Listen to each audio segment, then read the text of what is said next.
انہوں نے یہ رسول سے کہا کہ یہ رسول صلی اللہ علیہ وسلم کا بستر ہے اور آپ ناپاک مشرک ہیں۔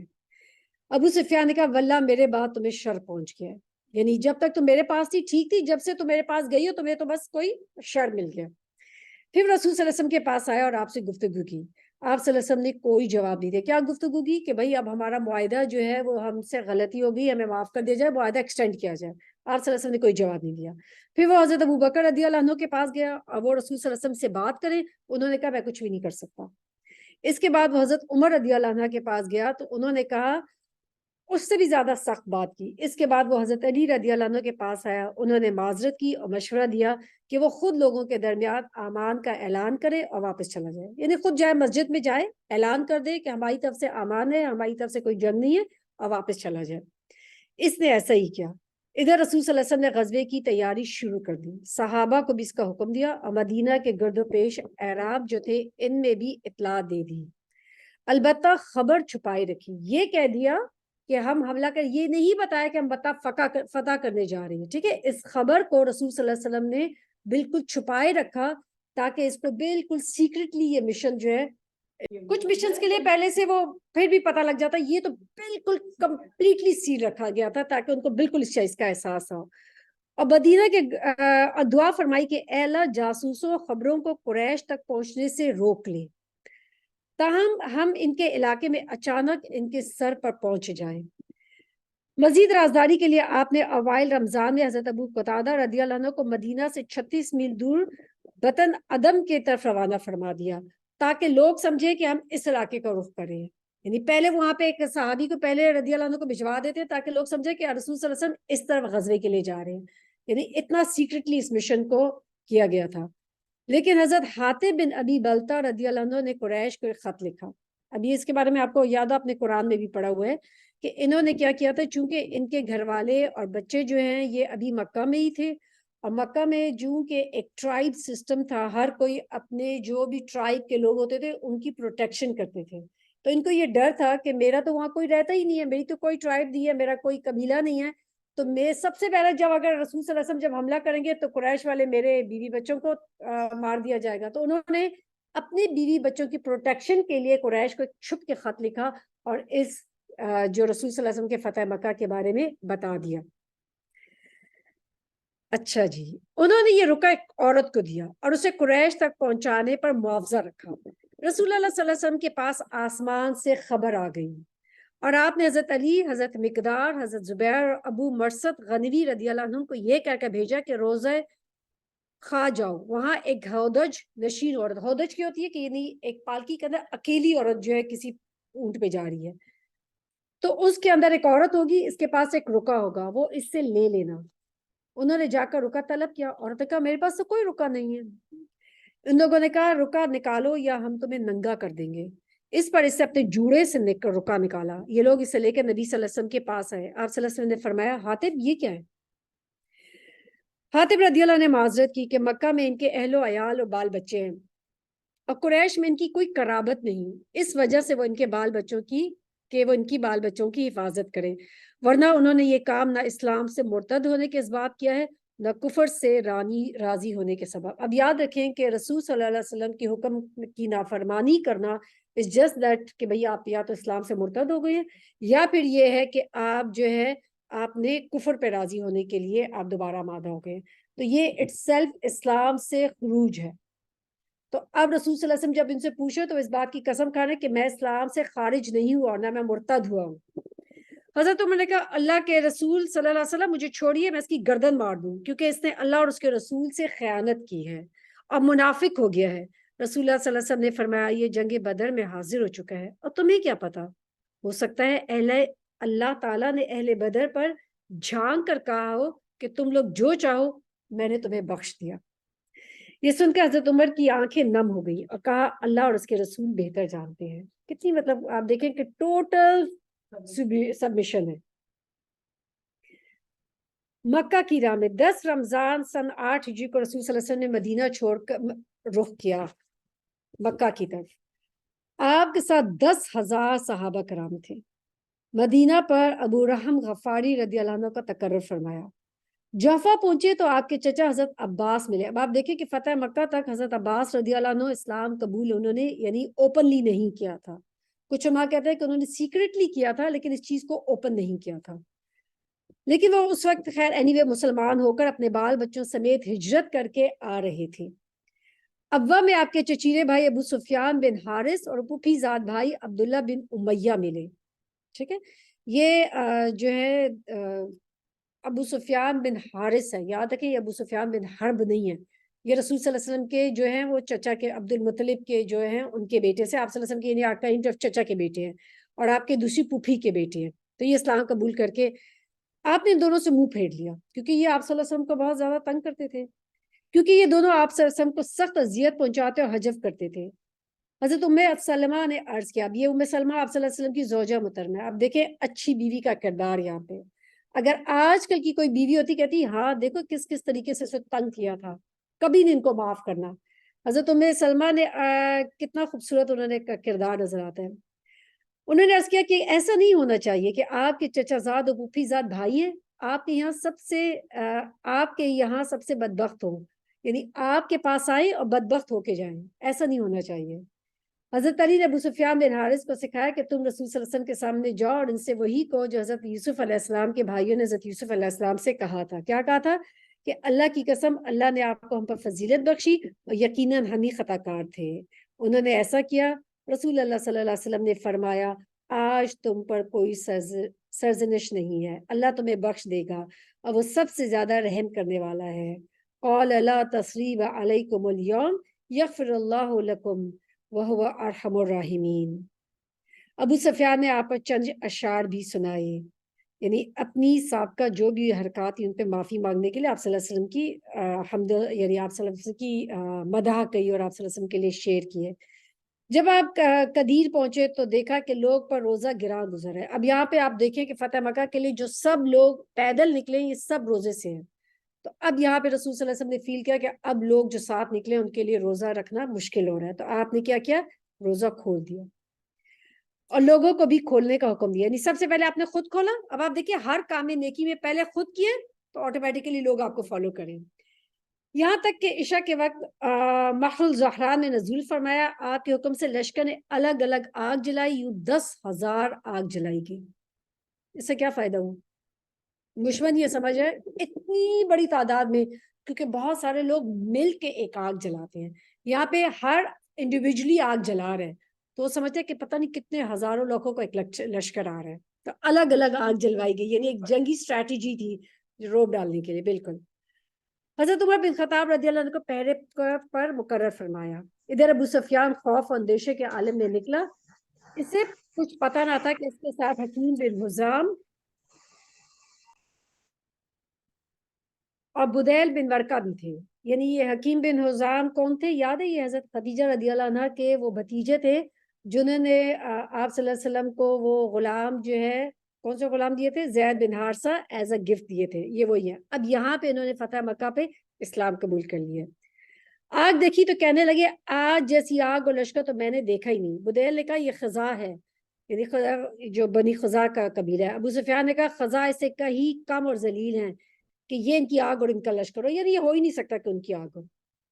اس وقت حضرت ابو سفیان دربار نبوت پہ, اس وقت حضرت عباس رضی اللہ عنہ نبی صلی اللہ علیہ وسلم کے خچہ پر چکر لگا رہے تھے.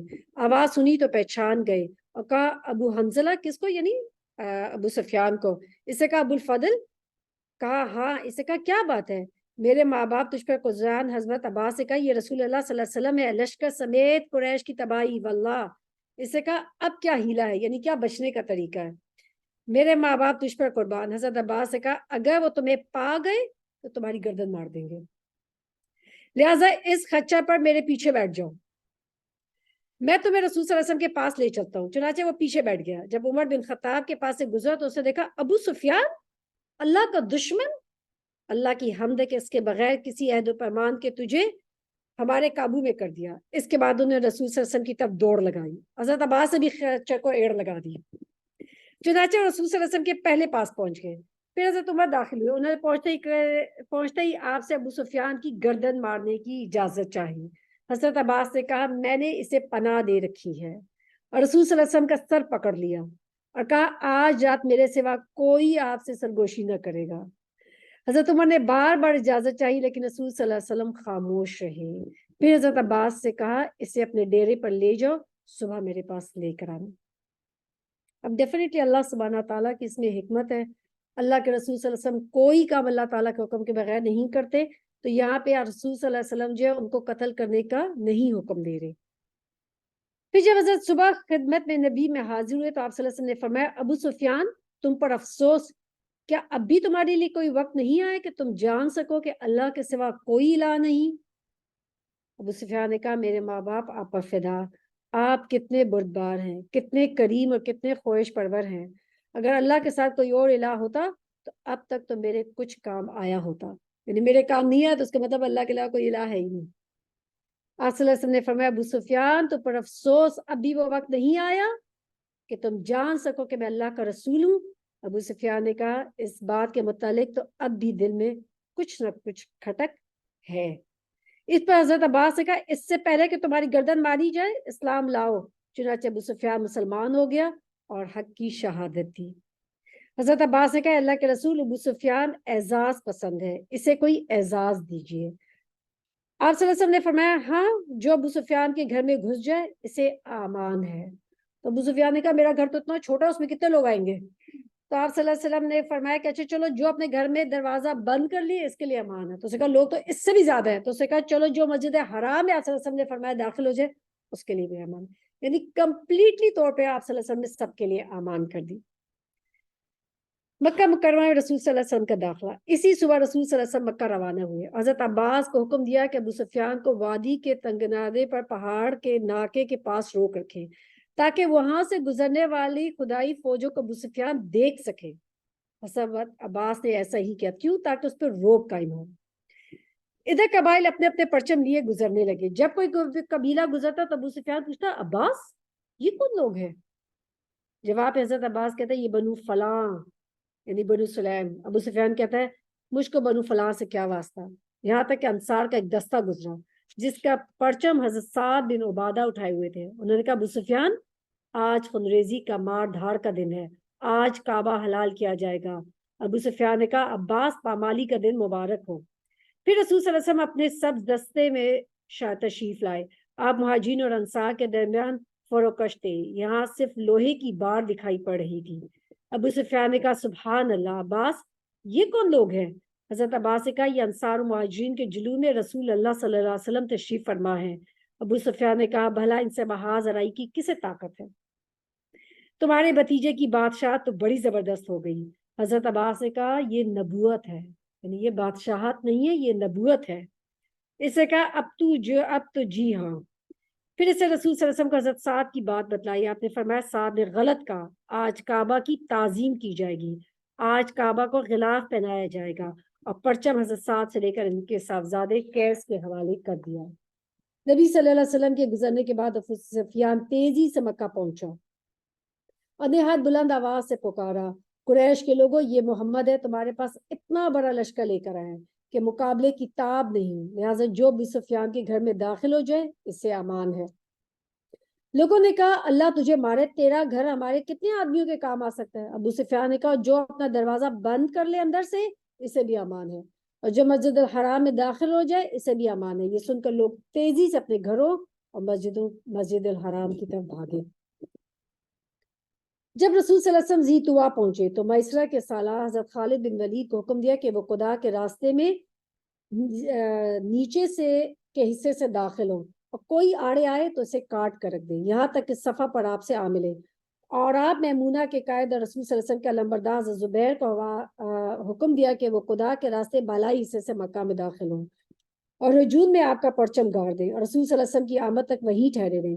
اور پیادہ اور بے ہتھیار لوگوں کے قائد حضرت ابو عبیدہ کو حکم دیا کہ وہ بطن وادی کا راستہ پکڑیں اور مکہ میں رسول صلی اللہ علیہ وسلم سے آگے اترے۔ اب آپ دیکھیں گے تین قافلے، ان کو ڈفرینٹ، ایک اوپر حصے سے، ایک نچلے حصے سے، ایک وادی کے حصے سے، تاکہ وہ سب وہاں پہ پہلے داخل ہو جائے جب تک کہ اللہ کے رسول صلی اللہ علیہ وسلم وہاں پہنچ جاتا ہے۔ اب آپ دیکھیں یہ ساری تیاری کب ہو رہی ہے؟ اللہ کے رسول صلی اللہ علیہ وسلم کے جاننے سے، پہنچنے سے پہلے سب چیزیں پہلے سے وہاں پہ تیار کی جا رہی ہیں۔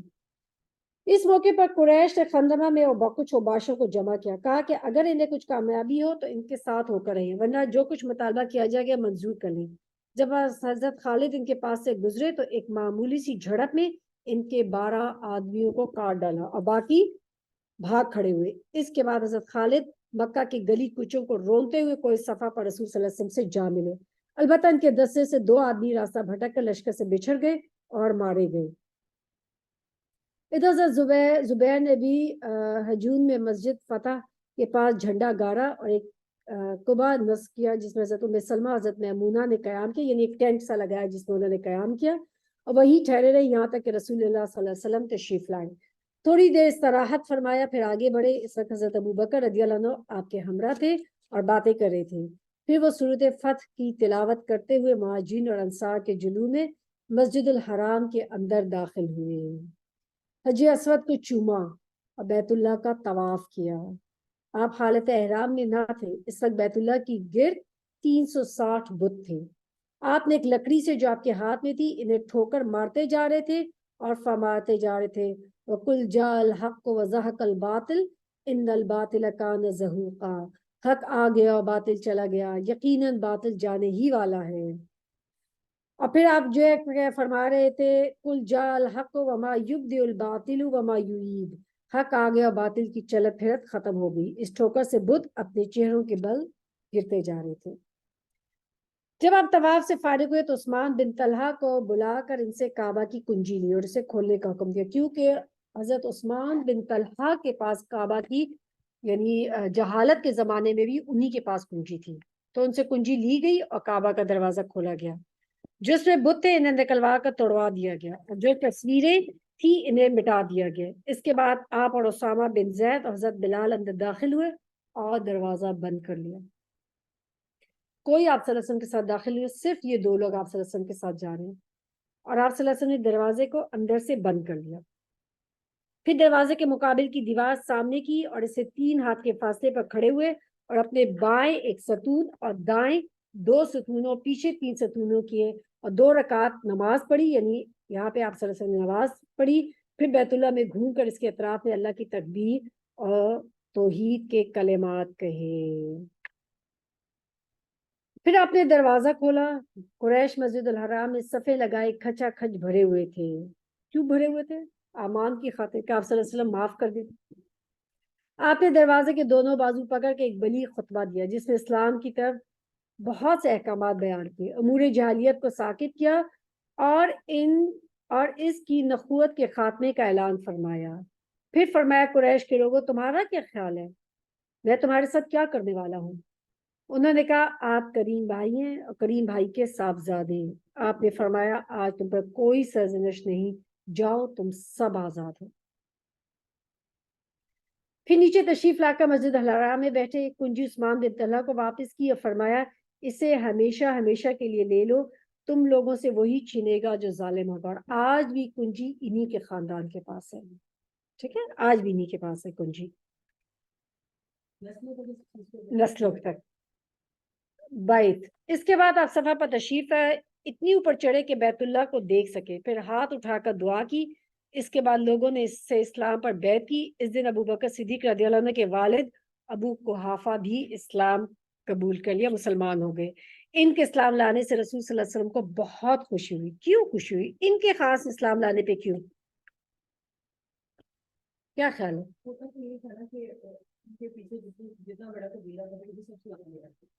ٹھیک، اور کیونکہ آپ حضرت ابو بکر رضی اللہ عنہ سے بہت محبت کرتے تھے، تو جن سے محبت ہوتی ہے نا پھر ان کی ہر چیز سے محبت ہوتی ہے، ان کے رشتہ داروں سے بھی محبت ہوتی ہے، ان کے والدین سے بھی محبت ہوتی ہے، چونکہ آپ صلی اللہ علیہ وسلم مردوں میں سب سے زیادہ ابو بکر صدیق رضی اللہ عنہ سے محبت کرتے تھے۔ ہاں، مردوں میں کس سے محبت کا؟ آپ دیکھو اس کے باپ سے، تو اس لیے آپ صلی اللہ علیہ وسلم کو بہت خوشی تھی کہ ابو قحافہ بھی اسلام لے آئے تھے۔ ہاں محبت ایگزیکٹلی، کتنی یہ اسلام کی خوبصورتی ہے کہ جب آپ اپنی محبت کا اظہار کرتے ہیں تو دوسرے انسان کو اس محبت کا احساس ہوتا ہے۔ ہم کہتے ہیں کہ نہیں، بس منہ سے الفاظ ادا نہیں کرتے۔ ان کے اسلام لانے پر رسول صلی اللہ علیہ وسلم کو بہت خوشی، پھر مردوں کے بعد آپ نے اس بات پر عورتوں سے بھی بیعت لی، اللہ کے سامنے کس چیز کی کہ اللہ کے ساتھ کسی چیز کو شریک نہ کریں گی، چوری نہ کریں گی، زنا نہیں کریں گی، اپنی اولاد کو قتل نہیں کریں گی، اور اپنے ہاتھ پاؤں کے درمیان سے گھر کر کوئی بہتان نہ لائیں گی، اور کسی بھلی بات میں آپ کی نافرمانی نہ کریں گی۔ اس دن بیعت کرنے والی عورتوں میں ابو سفیان کی بیوی ہند بن عتبہ بھی تھی، وہ نقاب لگا کر بھیس بدل کر آئی۔ دراصل حمزہ کی لاش کے ساتھ انہوں نے جو حرکت کی تھی، اس کی وجہ سے انہیں اپنی جان کا ڈر تھا۔ جب ان کی بیعت پوری ہو چکی تو انہوں نے کہا، اللہ کے رسول، روئے زمین پر کوئی خیمہ ایسا نہ تھا جس کا ذلیل ہونا مجھے آپ کے خیمے والوں سے بڑھ کر پسند رہا ہو، اور اب روئے زمین پر کوئی ایسا خیمہ نہیں ہے کہ اس کا عزیز ہونا مجھے آپ کے خیمے والوں سے بڑھ کر پسند ہو۔ رسول صلی اللہ علیہ وسلم نے فرمایا، اور بھی اس ذات کی قسم جس کے ہاتھ میں محمد کی جان ہے، یعنی معاملہ بالکل ایسا ہی ہے۔ حضرت عمر بن خطاب رضی اللہ عنہ رسول صلی اللہ علیہ وسلم کی مجلس سے نیچے بیٹھے ہوئے تھے، لوگوں کو آپ کی بات پہنچا رہے تھے اور آپ کی طرف سے بیعت بھی لے رہے تھے۔ عورتوں کی بیعت مصافحہ کیے بغیر صرف کلام کے ذریعے ہوتی تھی۔ بعض لوگ رسول صلی اللہ علیہ وسلم سے ہجرت پر بیعت کرنے آئے، آپ نے فرمایا، اہل ہجرت کا اجر لے گئے، فتح مکہ کے بعد ہجرت نہیں ہے، البتہ جہاد اور نیت ہے، اور جب تم سے جنگ میں نکلنے کے لیے کہا جائے تو نکل پڑو۔ رسول صلی اللہ علیہ وسلم اس دن کچھ اکابر مجرمین کے خون رائیگاہ قرار دیے، حکم دیا کہ اگر وہ خانہ کعبہ کے پردے سے بھی لٹکے ہوئے تو انہیں قتل کر دیا جائے۔ اس کی وجہ سے زمین اپنی کشادگی کے باوجود ان پر تنگ ہو گئی۔ آپ ان میں سے بعض پر تو کلمہ عذاب بڑھک ہوا اور وہ مارے گئے، اور بعض پر اللہ کی عنایت ہوئی اور وہ مسلمان ہو گئے۔ جو لوگ مارے گئے ان کے نام یہ ہیں: ابن خطل، مقیس بن صبابہ، حارث بن نفیل اور ابن خطل کی ایک لونڈی، کل 4 افراد۔ تو کہا جاتا ہے کہ حارث بن طلحہ الخزاعی اور ام سعد کو بھی مارا گیا، جبکہ ام سعد کے بارے میں احتمال ہے کہ وہ وہی ابن خطل کی لونڈی رہی ہو، لہٰذا کل 5 یا 6 افراد ہوئے۔ اب اتنی بڑی فتح ہو رہی ہے اور صرف اتنے 4 5 6 لوگوں کو خالی قتل کیا جا رہا ہے۔ آپ دیکھیں، کوئی آپ کو تاریخ میں، ہسٹری میں کوئی ایسی نہیں ملتی کہ کسی ملک پہ قبضہ کیا جائے اس میں 5 6 لوگ خالی قتل ہوئے۔ That's it۔ رہے وہ لوگ جنہوں نے اسلام قبول کیا، یعنی جو پہلے بھاگ یا چھپ گئے، پھر ان کے لیے امن حاصل ہو گیا اور وہ آ کر مسلمان ہو گئے۔ تو یہ تھے عبداللہ بن سعد بن ابی سرحہ، اکرمہ بن ابی جہل، حبار بن اسود اور ابن خطل کی ایک دوسری لونڈی، کل 4 افراد۔ اور کہا جاتا ہے کہ کعب بن زہیر، ویشی بن حرب اور ابو سفیان کی بیوی ہند بن عتبہ، یعنی کل 7 افراد۔ کچھ اور لوگ اپنی جان کے خوف سے چھپ گئے تھے، حالانکہ ان کے خون رائیگاہ قرار نہ دیے گئے تھے۔ ان میں یہ نام ہے: صفوان بن امیہ، زہیر بن ابی امیہ اور سہیل بن عمر۔ پھر یہ سب مسلمان ہو گئے، وللہ الحمد۔ فتح کی نماز۔ رسول صلی اللہ علیہ وسلم چاش کے وقت ام ہانی بن ابی طالب رضی اللہ عنہ کے گھر میں داخل ہوئے اور غسل کر کے 8 رکعت فتح کی نماز پڑھی۔ یہ کون تھی ام ہانی؟ ام ہانی بنت ابی طالب رضی اللہ عنہ۔ کون تھا ابو طالب؟ چچا۔ تو کیا ہوئی ام ہانی؟ چچا کی بیٹی، حضرت علی کی بہن تھی، ٹھیک ہے۔ یہ ام ہانی نے اپنے 2 دیوروں کو پناہ دے رکھی تھی، حضرت علی رضی اللہ عنہ انہیں قتل کرنا چاہتے تھے۔ ام ہانی نے پوچھا تو رسول صلی اللہ علیہ وسلم نے فرمایا، جسے تم نے پناہ دی اسے میں نے پناہ دی تھی۔ کب اب یہ حضرت علی ان کے بھائی ہیں تو ان کے دیوروں کو قتل کرنا چاہتے تھے، لیکن آپ صلی اللہ علیہ وسلم نے پناہ دے دی۔ کعبہ کی چھت پر اذان۔ نماز ظہر کا وقت ہوا تو رسول صلی اللہ علیہ وسلم نے حضرت بلال کو حکم دیا اور انہوں نے کعبہ کی چھت پر اذان کہی۔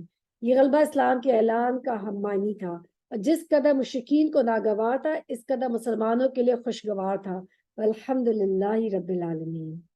مکہ میں رسول صلی اللہ علیہ وسلم کا قیام۔ جب مکہ کی فتح مکمل ہو چکی تو انصار کو اندیشہ ہوا کہ کہیں رسول صلی اللہ علیہ وسلم وہیں مقیم ہی نہ ہو جائیں، کیونکہ آپ صلی اللہ علیہ وسلم کو محبت تھی مکہ سے۔ آپ سوچیں، کسی آپ ایسے شہر میں جائیں جس میں آپ نے ساری زندگی گزاری ہو اور وہاں آپ پہ واپس جا کر آپ کو رہنے کا موقع ملے، آپ کبھی بھی وہ جگہ چھوڑ کے نہیں آنا چاہیں گے۔ اتنی میموریز ہوتی ہیں، کیونکہ یہ آپ کا اور آپ کے خاندان اور قبیلے کا شہر تھا۔ یہ جو تھی نا کہ آپ کا بار بار آسمان کی طرف اٹھ کے دیکھنا، یہ اس وقت تھا جب آپ صلی اللہ علیہ وسلم انتظار کر رہے تھے قبلے کی طرف۔ اس وقت رسول صلی اللہ علیہ وسلم صفا پر ہاتھ اٹھائے دعا فرما رہے تھے. دعا سے فارغ ہوئے تو فرمایا اللہ کی پناہ، اب زندگی اور موت تمہارے ساتھ ہے. ان سے انصار مطمئن ہو گئے، ان کا خوف جاتا رہا، وہ خوش ہو گئے. البتہ رسول صلی اللہ علیہ وسلم نے مکہ میں 19 روز قیام فرمایا اور اس دوران نقوش اسلام کی تجدید کی. مکہ کو آثار جاہلیت سے پاک کیا، نئے سرے سے حرم کے کھمبے نصب کیے، یعنی وہاں پہ ستون نصب کیے، اور آپ صلی اللہ علیہ وسلم کے منادی نے اعلان کیا کہ جو شخص اللہ اور آخرت کے دن پر ایمان رکھتا ہے وہ اپنے گھر میں کوئی بت نہ چھوڑے بلکہ اسے توڑ دے. تو کیا خیال ہے، بتوں رکھنے کی اجازت ہے؟ لوگ کہتے ہیں نا کہ ہم کو اس کی پوجا تو نہیں کریں. آپ صلی اللہ علیہ وسلم یہ کیا کریں، کوئی بت نہ رکھے. اگر مسلمان ہو گئے ہو تو تمام بتوں کو توڑ دو. عزا سوا منات کا خاتمہ ہے. 25 رمضان کو رسول صلی اللہ علیہ وسلم نے 30 سواروں کے ساتھ حضرت خالد بن ولید کو عزا اور اس کے بت خانے ڈھانے کے لیے نخلا روانہ کیا. حضرت خالد نے جا کر اسے ڈھا دیا. یہ مشرکین کا سب سے بڑا بت تھا. پھر آپ نے رمضان میں ہی حضرت عمر بن عاص رضی اللہ عنہ کو سوا نامی بت ڈھانے کے لیے روانہ کیا. یہ عزیل کا سب سے بڑا بت تھا. اس کا استحان مکہ کے شمال مشرق میں 150 کلومیٹر کے فاصلے پر رہات نامی مقام پر تھے. حضرت عمر نے اسے جا کر ڈھا دیا اور اس کے مجاور بت کی بے بسی دیکھ کر مسلمان ہو گیا کہ یعنی یہ بت اپنی بھی جو پروٹیکشن نہیں کر سکتا تو میری کیا حفاظت کرے گا. پھر آپ نے سعد بن سعید اشلی کو اسی ماہ رمضان میں 20 سوارنے کا منات کی جانب روانہ کیا ہے. یہ قدیر کے پاس مسلل میں تھا اور یہ کلب خزا غسان اور خزرج کا بت تھا. حضرت سعد نے جا کر اسے توڑ دیا اور بت خانہ ڈھا دیا. پھر آپ نے ماہ شوال میں حضرت خالد بن ولید کو بنو جزیمہ کے پاس تبلیغ و اسلام کے لیے بھیجا. ان کے ساتھ مہاجرین اور انصار بنو سلیم کے 350 افراد تھے. جب ان اسلام کی دعوت دی تو انہوں نے کہا سبانا سبانا، ہم نے اپنا دین چھوڑ دیا، ہم نے اپنا دین چھوڑا. اس پر خالد نے قتل اور قید کر لیا. پھر ایک دن حکم دیا کہ ہر آدمی اپنے قیدی کو قتل کر دے، لیکن حضرت ابن عمر اور ان کے ساتھیوں نے اس حکم کی تعمیل سے انکار کر دیا اور واپس آ کر نبی صلی اللہ علیہ وسلم کو اس کا ذکر کیا. آپ نے ہاتھ اٹھا کر اللہ تعالیٰ سے 2 بار کہا اے اللہ، خالد نے جو کچھ کیا ہے میں اس سے تیری برات اختیار کرتا ہوں. یعنی انہوں نے اس چیز کو ناپسند کیا حضرت خالد نے جو ان کو قتل کیا رضی اللہ عنہ. پھر حضرت علی کو مال دے کر بھیجا اور انہوں نے ان مقتولین کو دیت دی اور ان کے جو مال ضائع ہوا تھا ان کا معاوضہ دیا. کچھ مال فاضل بچا تو وہ بھی ان کے لیے چھوڑ دیا. آپ دیکھیں کہ کتنے اللہ کے رسول صلی اللہ علیہ وسلم کریم تھے، کتنے دینے والے تھے. یعنی جہاں معافی دے رہے ہیں کس کس طریقے سے لوگوں کو عطا فرما رہے ہیں. اس موقع پر حضرت خالد نے جو کچھ کیا تھا اس کی وجہ سے ان میں حضرت عبد الرحمن بن عوف رضی اللہ عنہ میں کچھ سخت کلامی اور بدگمانی ہو گئی تھی. جب لوگوں نے واپس آ کر رسول صلی اللہ علیہ وسلم کو اس کی خبر دی تو آپ نے فرمایا خالد ٹھہر جاؤ، میرے رفقا کو کچھ کہنے سے باز ہو. واللہ اگر احد پہاڑ سونا بھی تم اسے اللہ کی راہ میں خرچ کرو تب بھی میرے رفقا میں سے کسی ایک آدمی کی ایک صبح کی عبادت یا ایک شام کی عبادت کو بھی نہیں پہنچ سکتے. یعنی اتنی زیادہ کہ عبد الرحمن بن عوف ان لوگوں میں سے تھے جو شروع میں اسلام لے آئے، 10 مبشرہ میں سے بھی تھے. آپ صلی اللہ علیہ وسلم نے ان کی تعریف کی کہ ان کے قریب بھی کوئی نہیں ہے. تو یہ تھا فتح مکہ. کیا سیکھا فتح مکہ سے؟ اور آپ دیکھیں کہ ابو سفیان کی بیوی جو ہند بن جو ہے عتبہ، انہوں نے کس طرح حضرت حمزہ کی وہ کی تھی. پھر بھی اللہ کے رسول صلی اللہ علیہ وسلم جبکہ حضرت حمزہ سے بہت محبت کرتے تھے اور آپ صلی اللہ علیہ وسلم نے پھر بھی معاف کر دیا. اور پھر اس کے بعد جو ہے یعنی آپ صلی اللہ علیہ وسلم نے ابو سفیان کو، آپ سوچے اب ساری غزوات پیچھے یاد رکھے، غزوہ اور وہ ساری چیزیں سب کو معاف کریں، سب کو معاف کریں. اکرمہ بن ابی جہل، آپ دیکھیں غزوہ کس کس طریقے سے مسلمانوں کو نقصان ہوئی، کیونکہ غزوہ احد میں خالد بن ولید، اکرمہ بن ابی جہل یہی بڑے بڑے تھے نا جو پیچھے سے آئے تھے، کیونکہ they were the real warriors. نہیں ایسا نہیں کہا تھا، نہیں یہ ضعیف ہے. ٹھیک ہے، جو لوگ کہتے ہیں نا کہ انہوں نے کہا تھا کہ ہند سے کہ تم میرے سامنے بتاؤ، یہ بالکل غلط ہے. یہ آپ سوچیں اللہ کے رسول صلی اللہ علیہ وسلم جب سب کو امان دے رہے تو آپ صلی اللہ علیہ وسلم نے بالکل بھی ایسی کوئی بات نہیں کی کہ وہ میرے سامنے نہیں ہے. وہ جو نقاب کر کے آئی تھی ان کا اپنا ایک خوف تھا، ڈر تھا جس کی وجہ سے آئی تھی، لیکن اللہ کے رسول صلی اللہ علیہ وسلم نے معاف کر دیا. پتہ ہے اس کا کیا جواب ہے آپ کی اس بات کا؟ It's not that کہ ایشیا اور it's not that کہ کوئی عرب کنٹری، it's just that کہ اسلام. کوئی چیز بھی جب اسلام کے ساتھ اور ایک اللہ کی خاطر آپ کام کرتے ہیں نا اور آپ کی نیت اللہ کی خاطر ہوتی ہے تو پھر کوئی بھی دنیا کی جگہ ہو، چاہے وہ ویسٹ ہو کہ ایسٹ ہو، پھر آپ وہیں ہوتے ہیں. کیونکہ اصل چیز جو ہے وہ اندر کا ایمان ہے, اندر کا تقویٰ ہے, اندر کے وہ جو ہے نا ایک توحید ہے جس کی وجہ سے آپ لوگوں کو معاف کر دیتے ہیں. یعنی جب آپ کو کہتے ہیں نا کہ جتنا زیادہ حضرت ابو بکر کی وہ بات یاد ہے نا کہ جب انہوں نے کہا تھا کہ میں معاف نہیں کروں گا اپنے اس کزن کو جنہوں نے حضرت عائشہ پہ تہمت لگائی تھی, تو انہوں نے کہا تھا کیا تم نہیں چاہتے اللہ تعالیٰ نے کہا کہ وہ اللہ تمہیں معاف کر دے, تو نے کہا اللہ میں معاف, فوراً معاف کر دیا, زیادہ پہلے سے وہ ان کو دینے لگے تھے.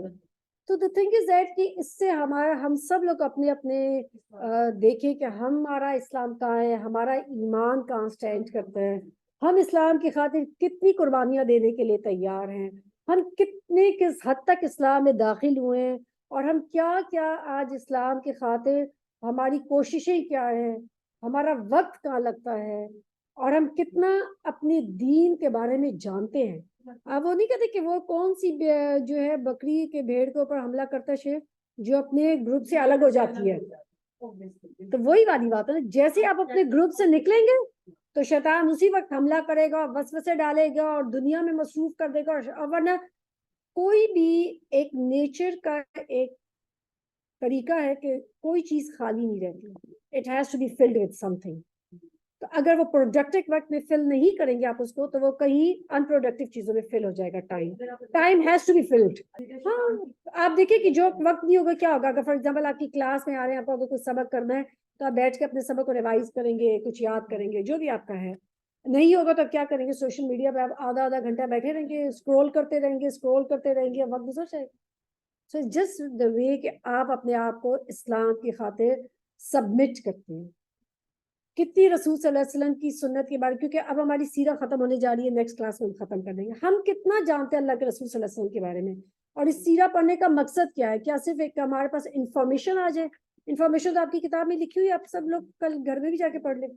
صرف یہ ہے کہ ہم سب کے عمل میں وہ سیرہ کتنی آ رہی ہے, ہم کتنے اپنے آپ کو اللہ کے رسول صلی اللہ علیہ وسلم کی سنت کے مطابق سبمٹ کریں, کتنی ہماری اطاعت کا لیول کیا ہے. جو عورتوں کو رسول صلی اللہ علیہ وسلم نے میسج دیا اس میں کتنے اس کرائٹیریا میں ہم خود اترے ہیں, ہم کتنی اپنی عزت کی حفاظت کریں, ہم کتنی اپنے آپ کو بچا کے رکھتے ہیں گندی نظروں سے. بالکل, کیونکہ عورت سے یہی چاہیے. جیسے ابھی آپ کہہ رہے تھے نا کہ ہم گھر کے کام میں فارغ نہیں ہوتے, ہم سے یہی کہا گیا ہے, ہم سے اسی کے بارے میں سوال کیا جائے گا. اور جو عورت جس کا شوہر راضی ہے وہ اپنے گھر کی بھی ساری کری ہے, تو اس کے لیے تو وہ جو ہے جنت ہے. تو the thing is that کہ ہر چیز کو اللہ سبحانہ تعالیٰ نے ہر ایک پہ اتنا ہی بوجھ ڈالا جتنا وہ اٹھا سکتا ہے. اگر ہمارے لیے کمپلسری کر دیا جاتا خالی 5 وقت جا کے مسجد میں نماز پڑھو, ہم نہیں کر سکتے تھے, لیکن اللہ نے ہم پہ وہ بوجھ ہی نہیں رکھا. یہ اللہ سبحانہ تعالیٰ کی حکمت ہے, اللہ سبحانہ تعالیٰ کے کامل علم ہے کہ جس کی وجہ سے اللہ تعالیٰ نے ہر ایک کو وہی ڈیوٹیز دی جتنی وہ اٹھا سکتا ہے. غزوہ حنین شمال 8 ہجری میں. اب مکہ کب فتح ہوئے؟ رمضان میں, پورے 1 مہینے بعد اگلی جنگ تیار, غزوہ حنین. مکہ فتح ہو چکا. کیس اعلان کے قبائل مشورے کے لیے اکٹھے ہوئے. ان میں سے ثقیف اور حوازن پیش تھے. انہوں نے کہا محمد اپنی قوم کی جنگ سے فارغ ہو چکے ہیں, اب انہیں ہمارے ساتھ جنگ سے روکنے والا کوئی نہیں, لہٰذا کیوں نہ ہم ہی پہل کر دیں. یعنی انہوں نے یہ سوچا کہ اب تو رسول صلی اللہ علیہ وسلم ہم ہمارے ساتھ ہی جنگ کریں گے, کیونکہ یہ جو رہ گئے مشرک قبیلے, تو نے کہا اس سے پہلے کہ وہ ہمارے اوپر حملہ کرے, وائی ناٹ ہم حملہ کر دیں. اور یہ حوازن کے بہترین تیر انداز تھے, یہ ثقیف حوازن کے بہترین جو ہے تیر انداز, they were the best. انہوں نے کہا کہ ہم محمد اپنی قوم کی جنگ سے فارغ ہو چکے ہیں, انہیں ہمارے ساتھ جنگ کرنے والا کوئی نہیں, لہٰذا کیوں نہ ہم پہل کر دیں. چنانچہ انہوں نے جنگ کا فیصلہ کر لیا اور اپنی سپہ سالاری کے لیے مالک بن عوف نصری کو منتخب کیا, اور ایک بہت بڑا لشکر جمع کر کے اوتاس میں اتر پڑے. اوتاس جو ہے ایک جگہ ہے اس کے حنین کے قریب جہاں پہ یہ جنگ لڑی گئی تھی. ان کے ساتھ عورتیں, بچے اور مال مویشی بھی تھے. لشکر میں درید بن سما بھی تھا جو رائے میں پختگی کے لیے مشہور تھا. اس نے بچوں جانوروں کی آواز سنی تو مالک سے اس کی وجہ دریافت کی کہ بھئی تم جنگ کے لیے جا رہے ہو تو بیوی بچے اور سارے مال مویشی کے ساتھ لے کے جا رہے ہو؟ اس سے کہا میں نے سوچا کہ ہر آدمی کے پیچھے اس کے اہل اور مال کو لگا دوں تاکہ وہ ان کی حفاظت کے جذبے کے ساتھ جنگ کرے. کتنا دیکھیں اب سمارٹ اس کا دماغ کام کرتا تھا, کیونکہ اپنی بیوی اور بچوں کو بچانے اور اپنے مال کو بچانے کے لیے وہ آخری دم تک لڑتا رہے گا, ورنہ کیا ہوگا کہ وہ ہمت ہار دے گا. درید نے کہا واللہ بھیڑ کے چرواہے بھلا شکست کھانے والے کو بھی کوئی چیز روک سکتی ہے؟ دیکھو اگر جنگ میں تم غالب رہے تو بھی کرامت، میں تو محض آدمی تو بھی کرامت تو محض آدمی اپنی تلوار اور نیزے کے ساتھ ہوگا، اور اگر شکست کھا گئے تو تمہیں اپنے اہل و عیال کے سلسلے میں رسوا ہونا پڑے گا، یعنی اگر تم شکست کھا گئے تو مال بھی جائے گا اور اہل و عیال بھی چلا جائے گا۔ پھر درید نے مشورہ دیا کہ انہیں ان کے علاقے میں واپس بھیج دو، لیکن مالک نے اس کی رائے قبول نہ کی۔ بال بچوں اور ان کے مویشیوں کو وادی اوتاس میں جمع کیا اور خود فوجیوں کو لے کر وادی حنین میں منتقل ہو گیا، جو وادی اوتاس کے بازو میں ہے، اور وہاں فوجیوں کی کمین گاہوں میں چھپا دیا۔ ادھر رسول صلی اللہ علیہ وسلم کو ان کے اجتماع کا علم ہوا تو آپ مکہ سے 6 شوال کو روانہ ہوئے۔ آپ کے ساتھ 12,000 کا لشکر تھا۔ اب بہت بڑی ایک مسلمانوں کی تعداد جمع ہوئی ہے۔ اس موقع پر آپ صلی اللہ علیہ وسلم نے صفوان بن امیہ سے 100 زرے ساز و سامان سمیت ادھار لی اور مکہ کا انتظام عتاب بن اسید کو سونپا۔ راستے میں لوگوں نے بیر کا ایک بڑا سا درخت دیکھا جس پر عرب اپنے ہتھیار لٹکاتے تھے، وہاں جانور ذبح کرتے اور درگاہ لگاتے تھے۔ اسے ذات انوات کہا جاتا تھا۔ آج کل دیکھیں ایسے درخت جس کے اوپر لوگوں نے چھیترے لگائے ہوں، پٹیاں باندھی ہو، جھنڈیاں لگائی ہوں، دھاگے بھی باندھے ہوتے ہیں، اس وقت بھی ایسا تھا۔ آپ سنیں اس پہ کیا کہتے ہیں رسول صلی اللہ علیہ وسلم۔ لوگوں نے کہا، بعض لوگوں نے کہ رسول صلی اللہ علیہ وسلم نے کہا آپ ہمارے لیے بھی کوئی ذات انوات بنا دیجیے، ایسا کوئی درخت بنا دیجیے بابرکت سا۔ آپ صلی اللہ علیہ وسلم نے کہا اللہ اکبر، تم نے تو ویسی بات کی جیسے موسیٰ علیہ السلام کی قوم نے ان سے کہی تھی کہ ہمارے لیے بھی ایک معبود بنا دیجیے جیسے ان کے لیے معبود ہے۔ اور حضرت موسیٰ نے جواب میں کہا تھا کہ تم لوگ جہالت کرے ہو۔ پھر آپ صلی اللہ علیہ وسلم نے فرمایا یہ طور طریقے ہیں، تم لوگ بھی یقیناً پہلوں کے طور طریقے پر سوار ہو جاؤ گے۔ بعض لوگوں نے لشکر کی کثرت کے پیش نظر کہا آج ہم مغلوب نہ ہوں گے، یعنی فخریہ ایک کلمہ تھا جو لوگوں نے کہا کہ آج تو بس ہم غالب آ جائیں گے، آج ہم مغلوب نہ ہوں گے۔ یہ بات رسول صلی اللہ علیہ وسلم پر بڑی گراں گزری۔ شام ہوئی تو ایک سوار نے آ کر خبر دی کہ بنو حوازن عورتوں، بچوں اور اونٹ بکریوں سمیت نکلے ہیں۔ آپ نے تبسم فرمایا کہا کل یہ انشاءاللہ مسلمانوں کا مال غنیمت ہوگا۔ 10 شوال 8 ہجری کی رات رسول صلی اللہ علیہ وسلم حنین پہنچے۔ وادی میں داخل ہونے سے پہلے سحر کے وقت لشکر کو مرتب کیا۔ مہاجرین کا پرچم حضرت علی بن ابی طالب کو دیا، اوس کا پرچم اسید بن حضیر کو، اور خزرج کا پرچم حباب بن منظر کو، اور کچھ دوسرے پرچم دوسرے قبائل کو دیے۔ 2 زریں پہنی، سر اور چہرے پر خود لگائی۔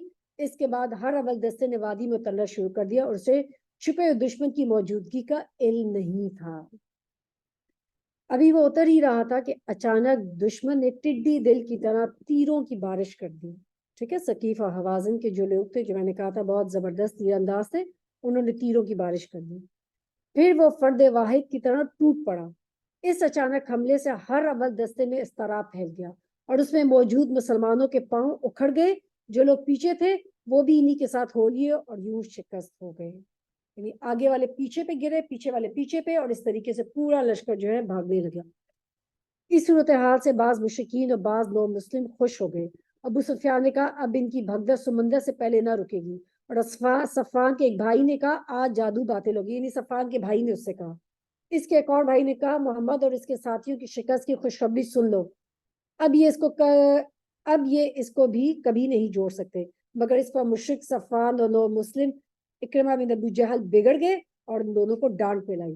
جہاں تک رسول صلی اللہ علیہ وسلم کا تعلق ہے تو نہ صرف یہ کہ آپ تھوڑے سے انصار و مہاجرین کی میت میں ثابت قدم رہے، بلکہ آپ دشمن کی طرف بڑھنے کے لیے خچر کو ایڑ لگا دی اور فرماتے جا رہے تھے انا نبی اللہ کاذبا انا ابن عبد المطلب، میں نبی ہوں، جھوٹا نہیں، میں عبد المطلب کا بیٹا ہوں۔ لیکن ابو سفیان بن حارث آپ کے خچر کی لگام آپ پکڑی ہوئی تھی، حضرت عباس نے رکاب تھام رکھی تھی تاکہ دشمن کی طرف تیزی سے نہ جائے۔ چنانچہ رسول صلی اللہ علیہ وسلم خچر سے اتر گئے، اپنے رب سے دعا کی اور مدد مانگی۔ حضرت عباس کو، جن کی آواز خاصی بلند تھی، حکم دیا کہ آپ کے صحابہ کو، صلی اللہ علیہ وسلم کے صحابہ کو پکاریں۔ حضرت عباس نے پکارا اور اپنی آواز سے وادی بھر دی۔ درخت والوں بیت رضوان پہ جنہوں نے بیت لی تھی کہاں ہو؟ سن کر وہ اس طرح مڑے جیسے گائے اپنے بچوں پر مڑتی ہے۔ وہ کہہ رہے تھے ہاں ہاں آئے آئے۔ اس طرح جب 100 آدمی جمع ہو گئے تو آپ نے دشمن کا مستقبال کیا اور لڑائی شروع کر دی۔ اس کے بعد انصار کی پکار شروع ہوئی، پھر بنو الحارث بن خزرج میں محدود ہوگی۔ ادھر مسلمان دستے ایک پیچھے ایک آتے چلے گئے، یہاں تک کہ آپ کے گرد بڑی تعداد جمع ہو گئی۔ اور اللہ نے اپنے رسول مومنین پر سکینت نازل کی اور ان دیکھا لشکر اترا، چنانچہ مسلمانوں نے پلٹ کر حملہ کیا اور دھواں دھار جنگ شروع ہو گئی۔ رسول صلی اللہ علیہ وسلم نے فرمایا اب چولہا گرم ہو گیا ہے۔ پھر آپ نے ایک مٹھی مٹی لے کر اس قوم کے چہرے پر ماری اور فرمایا شاہت الوجوہ، چہرے بگڑ جائیں۔ اس مٹی نے ان کی آنکھیں بھر دی اور ان کے بعد ان کی دھار کند اور ان کا کام پچھڑتا چلا گیا، یعنی ان کے ہر ایک کی آنکھوں میں وہ مٹی جو ہے وہ گئی، یہاں تک کہ وہ پراگندہ ہو کر بھاگ چلے۔ مسلمانوں نے مارتے پکڑتے ان کا پیچھا کر لیا، چنانچہ عورتوں بچوں کو پکڑ لیا اور بہت سے فوجیوں کو بھی گرفتار کیا۔ اس دن خالد بن ولید کو بہت سارے زخم آئے۔ رسول صلی اللہ علیہ وسلم کے ساتھ اللہ کی عنایت دے کر بہت سے مشرکین مکہ مسلمان ہو گئے۔ مشرکین بھاگے تو 3 گروہ میں بٹ گئے۔ سب سے بڑا گروہ طائف کی طرف بھاگا، دوسرا نخلا کی طرف اور تیسرا گروہ اوتاس میں مورچہ بندی کی۔ آپ نے اوتاس میں ابو موسیٰ اشعری رضی اللہ عنہ کے چچا ابو عامر اشعری رضی اللہ عنہ کو صحابہ کی ایک جماعت کے ساتھ بھیجا۔ انہوں نے دشمن پر حملہ کیا اور بہت سارا مال غنیمت قبضہ کر لیا۔ البتہ خود ابو عامر اشعری رضی اللہ عنہ مارکے میں شہید ہو گئے اور ان کی جگہ ابو موسیٰ اشعری نے سنبھالی جگہ اور مظفر اور منصور واپس آئے۔ ادھر مسلمان سواروں کی ایک جماعت نے نخلا بھاگنے والے مشرکین کا تعاقب کیا اور درید بن سما کو جا پکڑا اور اسے قتل کر دیا۔ رسول اللہ صلی اللہ علیہ وسلم نے مال غنیمت اور قیدیوں کو جمع کرنے کا حکم دیا، جس کی کل مقدار یہ تھی: اونٹ تقریباً 24,000، سوچے کتنی بڑی تعداد میں مال غنیمت آیا تھا، بکریاں 40,000 سے زیادہ، چاندی 4,000 اوکیا یعنی 1,60,000 درہم، اگر آج بھی دیکھیں تو کتنی بڑی رقم ہے اور اس وقت کتنی بڑی رقم تھی، عورتیں اور بچے 6,000۔ ان سب کو جارانہ میں جمع کر کے حضرت مسعود بن عمر غفاری رضی اللہ عنہ کو ان کا نگراں مقرر فرمایا، یعنی یہاں سے یہ سارا مال غنیمت آیا تھا۔ غزوہ طائف جو شوال سن 8 ہجری میں، اس کے بعد آپ نے طائف کا رخ کیا، راستے میں مالک بن عوف نصری کے قلعے سے گزرے، اسے ڈھانے کا حکم دیا۔ طائف پہنچے تو دشمن 1 سال کی خوراک کا انتظام کر کے قلعہ بند ہو چکا تھا، لہٰذا ان کا محاصرہ کر لیا۔ پہلے مسلمانوں کا پڑاؤ قریب تھا، اس لیے دشمن نے تیر برسا برسا کر مسلمانوں کو زخمی کر دیا، لہٰذا اس مقام پر اٹھائے جہاں آج طائف کی مسجد ہے۔ مسلمانوں نے دشمن کو ہتھیار ڈالنے پر مجبور کرنے کے لیے کئی تدبیریں اختیار کی، لیکن کوئی تدبیر کارگر نہ ہوئی۔ حضرت خالد بن ولید روزانہ نکل کر دعوت مبارزہ دیتے، لیکن کبھی کوئی سامنے نہیں آیا۔ ان پر منجی نہ کیا، لیکن یہ بھی کارگر نہ ہوئی۔ مسلمان جان بازوں کا ایک گروہ 2 وادوں میں گھس کر نقب لگانے کے لیے دیوار تک پہنچا، لیکن دشمن ان پہ لوہے کے جلتے ہوئے ٹکڑے پھینک دیے، جس سے وہ واپسی پر مجبور ہو گیا اور دیوار میں نقب نہ لگا سکا۔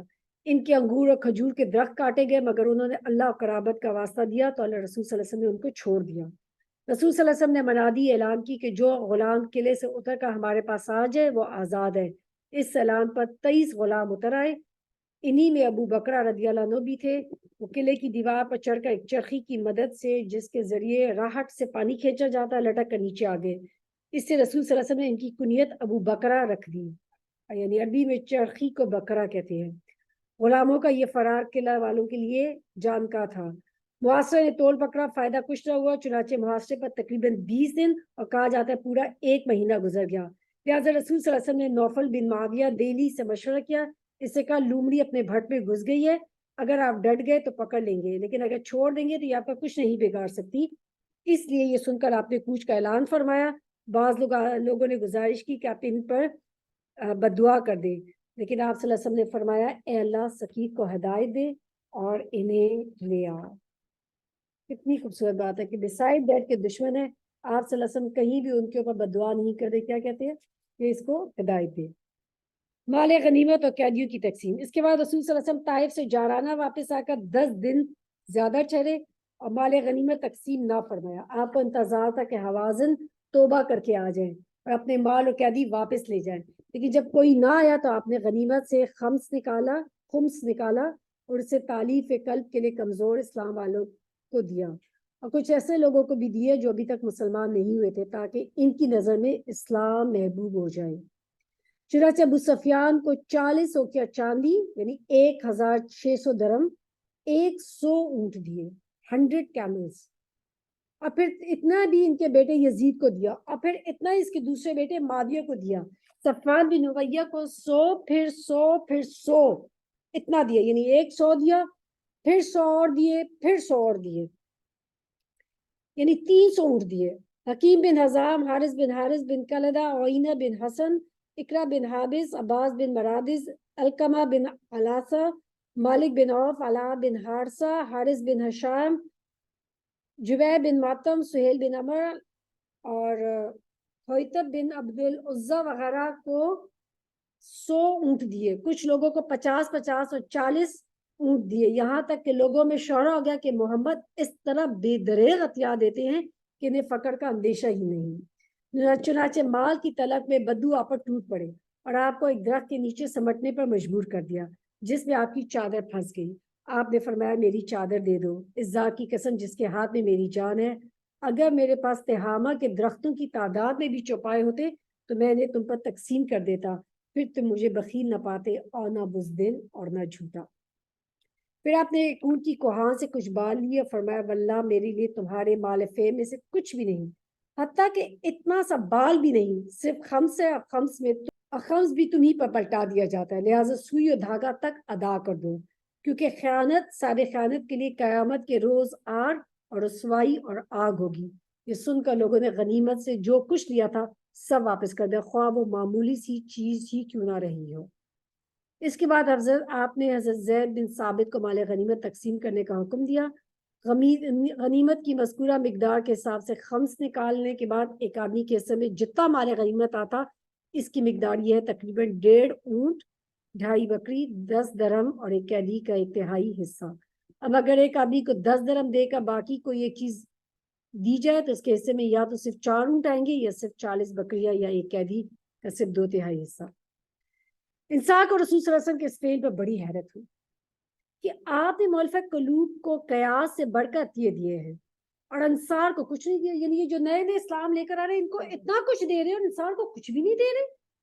چنانچہ بعض انصار نے کہا یہ کیسی عجیب بات ہے کہ آپ قریش کو دے رہے ہیں اور ہمیں چھوڑ دیا ہے، حالانکہ ہماری تلواریں ان کے خون سے ٹپک رہی ہیں، یعنی ساری وقت جہاد ہم کر رہے ہیں اور دے رہے آپ ان کو۔ یہ بات انصار کے رئیس حضرت سعد بن عبادہ رضی اللہ عنہ نے رسول صلی اللہ علیہ وسلم کو پہنچائی۔ آپ نے تنہا انصار کو جمع کیا، اللہ کی حمد و ثنا کی، پھر اللہ نے آپ کے ذریعے انصار پر جو احسان فرمایا اس کا ذکر کیا، پھر انصار نے آپ پر جو احسان کیا تھا اسے ذکر فرمایا۔ یعنی آپ دیکھیں کہ رسول صلی اللہ علیہ وسلم ان کی اچھائیوں کا ذکر کرتے ہیں، پہلے کرتے ہیں ایگزیکٹلی، تو دوسرے کا دل نرم کرنا ہوتا ہے نا، تو تم نے یہاں واقعی میں مانتا ہوں کہ تم نے یہ کام کیا، ہمارے ساتھ کوئی اچھائی کرے تو ہم کیا کہتے ہیں نہیں، پھر ہم اس کو کبھی اس کو یعنی کہتے ہیں اکنالج نہیں کرتے کہ بھئی آپ اکنالج کریں کہ واقعی آپ پر کسی نے احسان کیا ہے، آپ صلی اللہ علیہ وسلم اس احسان کو اکنالج کر رہے ہیں۔ پھر فرمایا انصار کے لوگوں تم اپنے جی میں دنیا کی ایک حقیر سی گھاس کے لیے ناراض ہو گئے، یعنی اتنا دے رہے ہیں اور آپ صلی اللہ علیہ وسلم اس کو کیا کہہ رہے ہیں، حقیر سی گھاس، اس پہ تم ناراض ہو گئے، جس کے ذریعے میں نے لوگوں کا دل جوڑا تھا تاکہ وہ مسلمان ہو جائے اور تم کو تمہارے اسلام کے حوالے کر دیا تھا۔ اے انسان کیا تم اس بات پہ راضی نہیں ہو کہ لوگ اونٹ اور بکریاں لے جائیں اور تم رسول اللہ صلی اللہ علیہ وسلم کو لے کر اپنے ڈیروں میں جاؤ؟ اس ذات کی قسم جس کے ہاتھ میں محمد کی جان ہے، اگر ہجرت نہ ہوتی تو میں ایک انصار کا فرد ہوتا، اور اگر سارے لوگ ایک راہ پر چلے اور انصار دوسری راہ چلے تو میں انصار ہی کی راہ چلوں گا۔ اے اللہ انصار پر رحم فرما اور انصار کے بیٹوں پر اور انصار کے بیٹوں کے بیٹوں پر رحم فرما۔ سوچے کتنا خوبصورت کلام ہے، کتنی محبت اور کیا پیاری رسول صلی اللہ علیہ وسلم کا یہاں پہ خطاب ہے۔ اس پر لوگ اس قدر روئے کہ داڑیاں تر ہو گئی اور کہنے لگے ہم راضی ہیں کہ ہمارے حصے اور نصیب میں رسول صلی اللہ علیہ وسلم ہوں۔ اس کے بعد رسول صلی اللہ علیہ وسلم واپس آ گئے اور انصار بھی واپس ہو گئے۔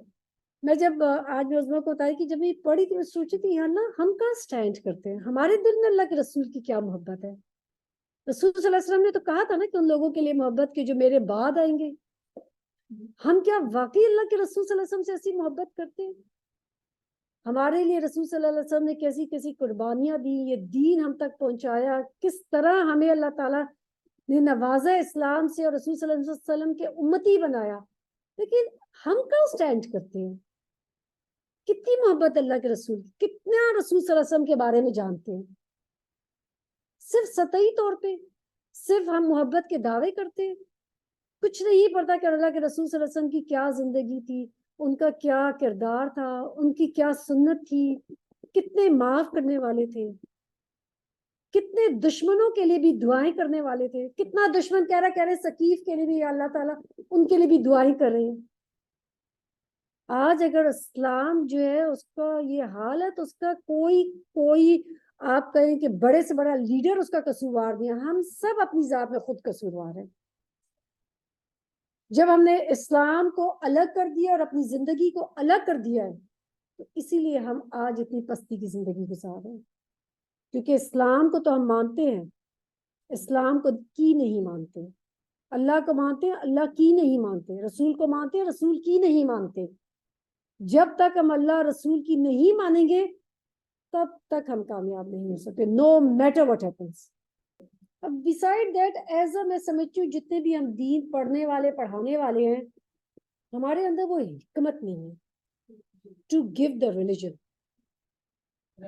لوگوں کو دین پہنچانے کی ہمارے اندر حکمت نہیں ہے, وہ نرمی نہیں ہے تاکہ ہمارے بچے دین کی طرف آئیں. ہمارا دین کیا ہے؟ ہماری پہلی چوٹی بس حجاب اور کر لیں, عبایا کر لیں, بس ہمارا دین اسی میں پھنس جاتا جا کے. ہم نے بچوں کو وہ دین دیا ہی نہیں کہ جو دین کی محبت ڈالیں, تو پھر تو کوئی چیز آپ کے لیے عمل کرنا مشکل نہیں ہوتا. جب دل میں آ جاتا ہے نا پھر آپ کے لیے کوئی مشکل نہیں ہوتا کہ واٹ اللہ, پھر آپ اللہ کی مان جاتے ہیں. ہم نے لوگوں کو پہلے احکامات دیے پھر اللہ دیا, جبکہ پہلے اللہ دینا تھا پھر احکامات دینے تھے. اور ڈرانا بھی وہ کہتے ہیں نا بیلنس نہیں ہے. آپ دیکھیں رسول صلی اللہ علیہ وسلم کئی ڈرا رہے ہیں تو کئی محبت پیش کر رہے ہیں, کئی دے رہے ہیں تو کئی روک رہے ہیں, ایک بیلنس ہے دین. اگر آپ بالکل ہی ڈر نہیں ہوگا تو پھر تو کوئی عمل ہی نہیں کرے گا. پھر اگر آخرت کا میرے اور آپ کے اندر ڈر نہیں ہوگا تو ہم کیوں عمل کریں گے؟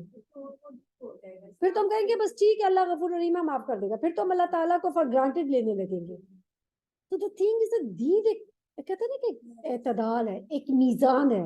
کیا حکمت والی بات ہے, مطلب ہم ہو تو ہم ایکسپلینیشن دینے لگتے ہیں, اچھا ہم نے یہ کیا, نہیں ہمارا یہ مقصد نہیں تھا. کتنا خوبصورت آپ دیکھیں حکمت اس کو کہتے ہیں. یہ آپ صلی اللہ علیہ وسلم کتنے خوبصورت طریقے سے اپنے معاملات کو سلجھاتے ہیں, جو اس کی ہے نا اس کے مطابق بات کرنی, اس کو پرسنالٹی کو جانچتے ہو. اگر کوئی بڑا حکمران ہے تو اس کو اس کی عزت بھی دی ہے اللہ کے رسول صلی اللہ علیہ وسلم نے. اگر کوئی وہ ہے تو اس کو دیا ہے کیونکہ رسول صلی اللہ علیہ وسلم جانتے ہیں کیوں کہ اگر دیا تو اتنا دیا اتنا دیا اتنا دیا, اس کو لگا کہ اچھا اتنا دے رہی ہے تو یہ تو ایک نبی دے سکتا ہے, ایک عام انسان نہیں دے سکتا. تو آپ دیکھیں کہ وہ کہتے ہیں ابو سفیان کو جاؤ اس پہ کھڑا کرو تاکہ وہ دیکھے سارے قافلوں کو آتے ہوئے.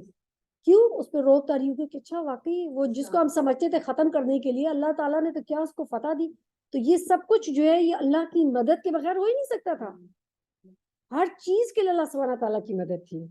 تو یہ اسٹریٹجیز, یہ معاملات, یہ تعلقات, یہ ہمیں دین میں سیکھنے ہیں رسول صلی اللہ علیہ وسلم کی سیرہ پڑھ کے کہ کس طریقے سے آپ نے اپنے بچوں کو, اپنے شوہر کو, اپنے گھر والوں کو ہینڈل کرنا ہے.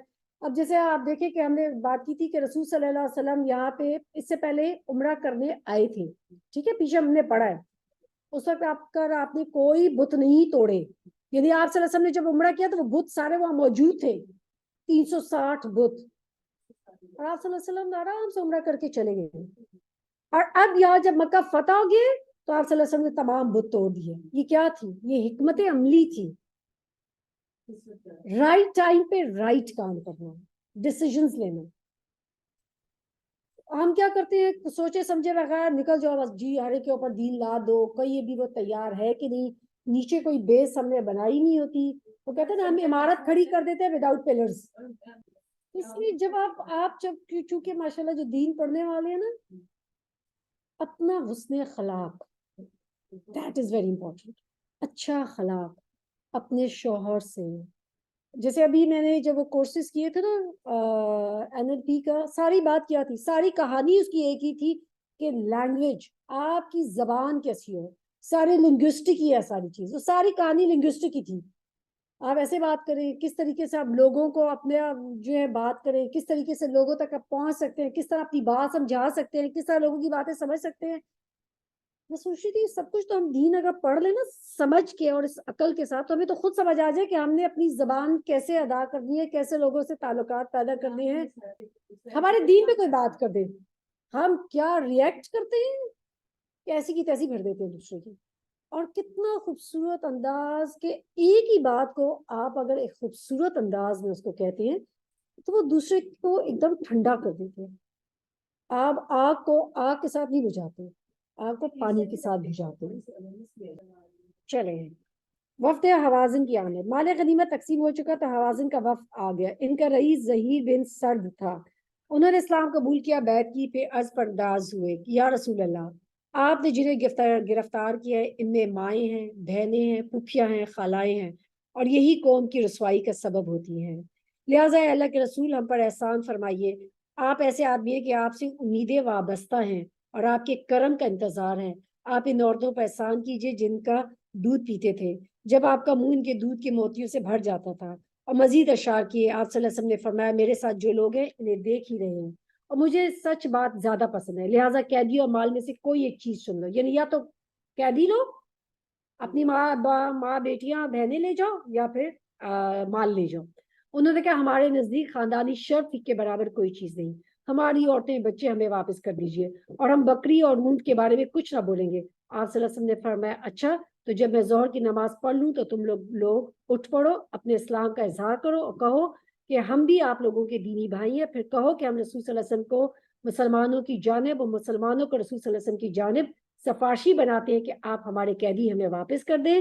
ان لوگوں نے ایسا ہی کیا. اب آپ دیکھیں رسول صلی اللہ علیہ وسلم ساتھ تربیت بھی کر رہے ہیں، بتا بھی رہے ہیں کہ کل تم اٹھا، آپ صلی اللہ علیہ وسلم کہتے ہیں ہاں بس ٹھیک ہے لے جاؤ، نہیں، کل نماز کے بعد تم اس کا اقرار کرو اور پھر اس وقت جو ہے یہ چیز لے کے جانا. جواب میں رسول صلی اللہ علیہ وسلم نے فرمایا کہ میرا عبد المطلب کا جو حصہ ہے وہ تمہارے لیے ہے، اور میں ابھی لوگوں سے پوچھ لیتا ہوں. اس پر انصار مہاجرین نے کہا جو ہمارا حصہ ہے وہ رسول صلی اللہ علیہ وسلم کے لیے. یعنی سب سے پہلے آپ صلی اللہ علیہ وسلم نے اپنا حصہ چھوڑ دیا. اب باقیوں سے کیا کہا، ریکویسٹ کی کہ تم بھی اپنا حصہ دے دو. البتہ بعض عرب مثلا اقرا بن حابس، اوئینہ بن حسن اور عباس بن مرد نے اس سے انکار کر دیا. انہوں نے کہا نہیں ہم نہیں دیں گے، جو مال غنیمت ہمیں مل گیا we are going to keep it.